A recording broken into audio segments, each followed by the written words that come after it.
Hey everyone, welcome back to the Enduring Churches podcast. I'm Trent Young. I'm here with my good friend Alan Small. I don't have much voice, Alan. I'm still recovering from my stupid cold. But I'm getting there. Man. How are you doing today? I'm doing fine. I'm kidding. Yeah, I'm doing great. I'm glad you're feeling better, because earlier this week you were not in good shape, and so this is our second recording back to back. So hopefully you can hold through one more time here. I hope so. Yeah, we're gonna make it. I'm gonna start playing the Rocky music and do it. There you go. I like it.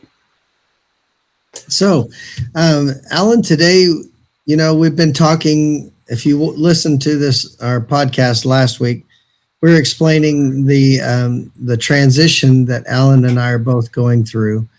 And as we move to our new ministries, each of us are going to be focusing on helping ministry staff. And so a big part of that is doing things together and serving them and drawing them together in an association or network. And so that got us to thinking about that. A lot of people, a lot of ministers especially, find themselves doing ministry all by themselves, Alan. And so it kind of explained where we're going with that. Yeah, we called today's episode Ranger Danger, because there is certainly a danger in Lone Ranger ministry.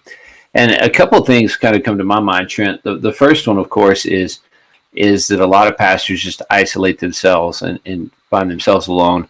I think that's even a bigger problem in this day of non-denominationalism, where guys don't know where to connect up or who they can find. But I also think that on the national level too, that sometimes we want to connect with people who are far away and not near us. And even though we in essence aren't alone, we're still kind of alone locally.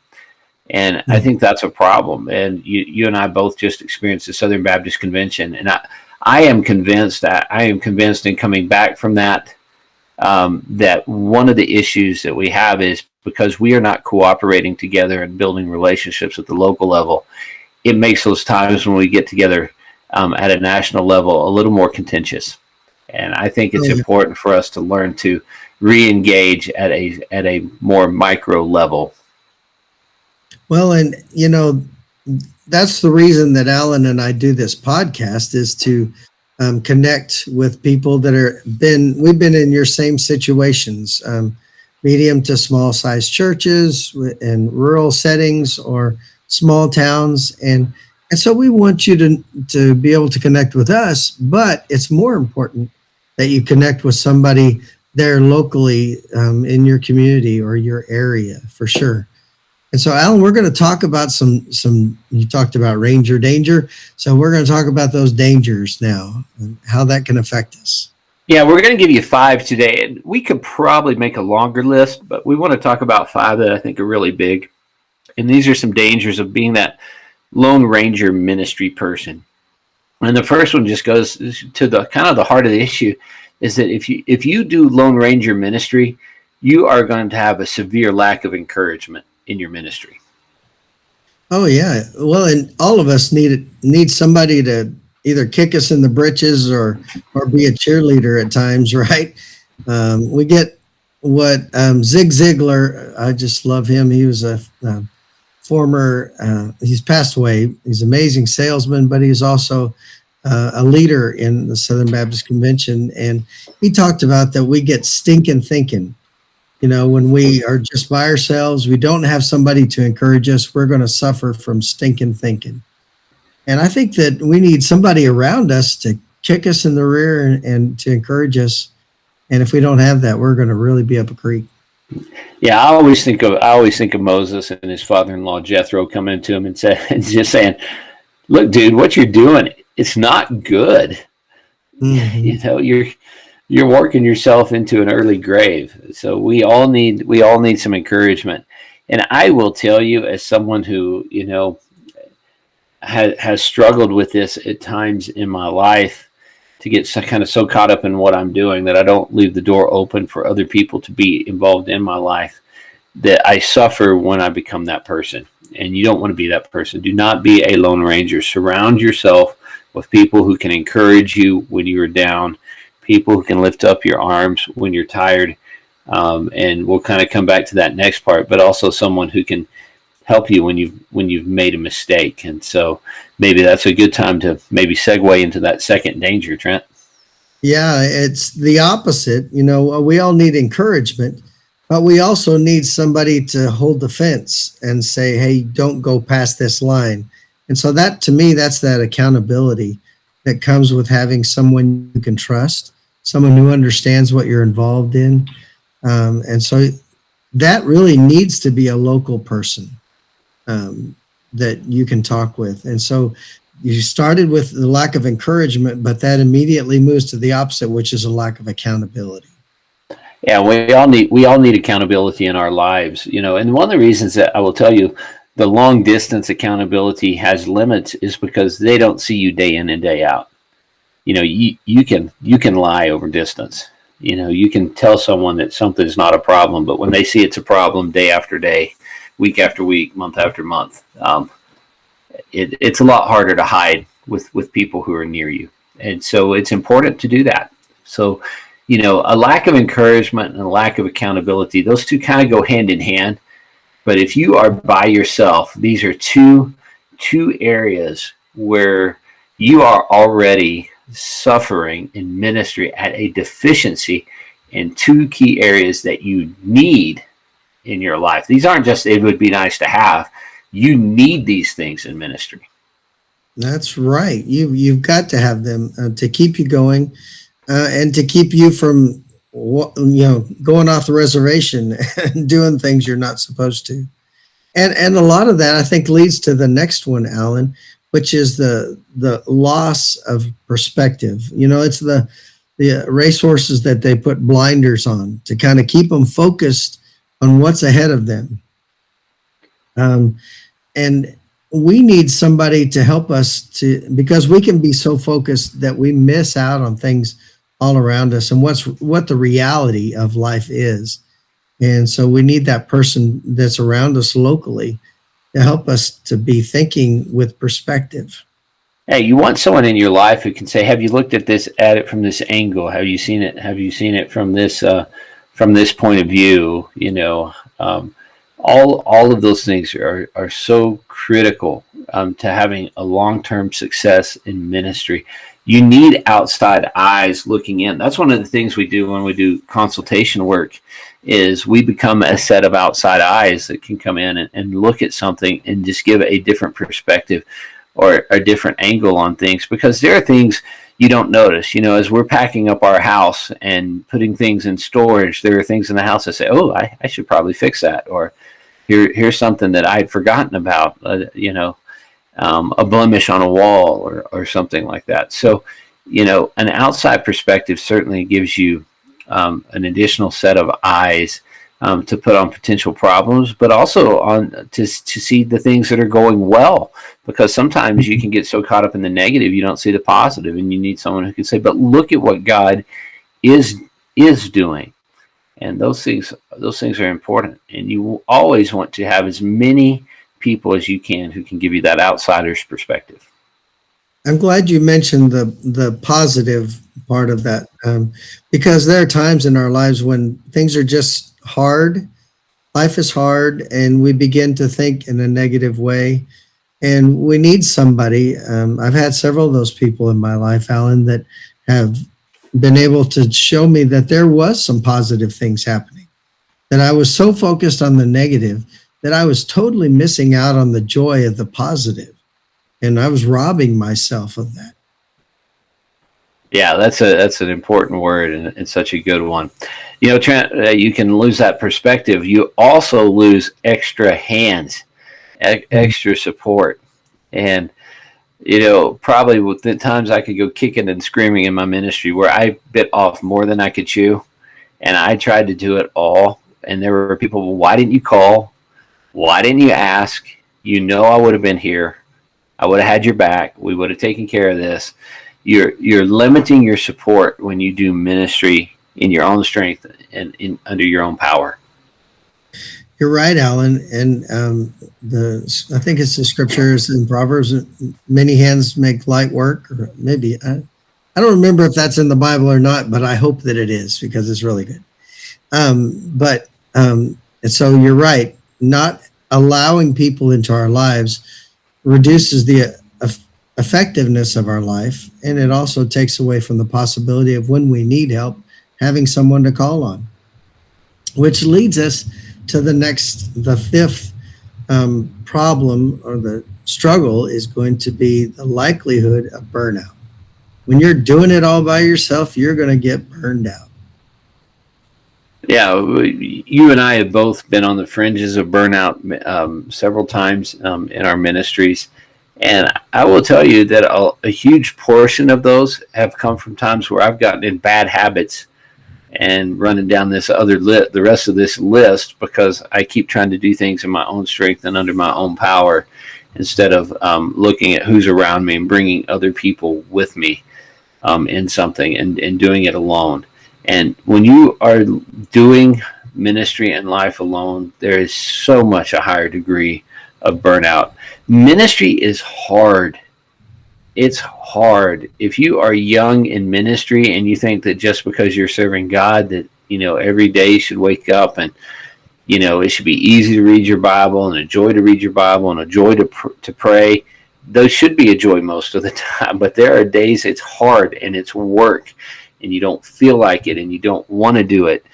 And those days can sometimes become weeks, and those weeks can sometimes become months, and you'll look around and realize, I've done everything possible to become a lone ranger in ministry, and I'm burning out. And so here's a point I want to interject, Alan, that if you're a church leader or just a lay person, and you need to make a way for your pastor, your staff to go to conferences. Unfortunately, because of COVID, some of those have been taken away, but this is a place that can help burnout. Is Alan and I just got to go to the SBCAL, Southern Baptist Conference of Associational Leaders. And man, I got invigorated by that. And I was re-energized, and saying, hey, because I was tired. I was like, okay, I need some ideas. And I got so much out of that. Plus I made some new friends. Alan and I got to visit with several people. So you need to find a way for your pastors to go. That and Paula Dean's creamy potatoes helped. I mean, oh my gosh, yeah. Those things were off the hook. So yeah, definitely. But yeah, if you don't find a way to get some recharge in your life, you're going to struggle. And it is at some of those places where you find some of those connections. I have gone to conferences and met pastors who I didn't know were right down the road from me. Oh yeah. It's amazing. It's amazing what can happen sometimes when you get out beyond yourself and you broaden things up. It's just such a good experience, and it does help you. You want someone who can pull you back out of the fire of burnout, and that's where good friends come in. That's where relationships come into play, and that's where being willing to give your ministry up is helpful. So, Trent, we talked about those things, and the two that are kind of put together: the lack of encouragement, the lack of accountability, the loss of an outside perspective, limited support, the likelihood of burnout. Those are all kind of negative things, but let's talk about the three B's, the things that we can do that can help us out in that. So what's the first thing we need to do, Trent? Yeah, the first one is to be available.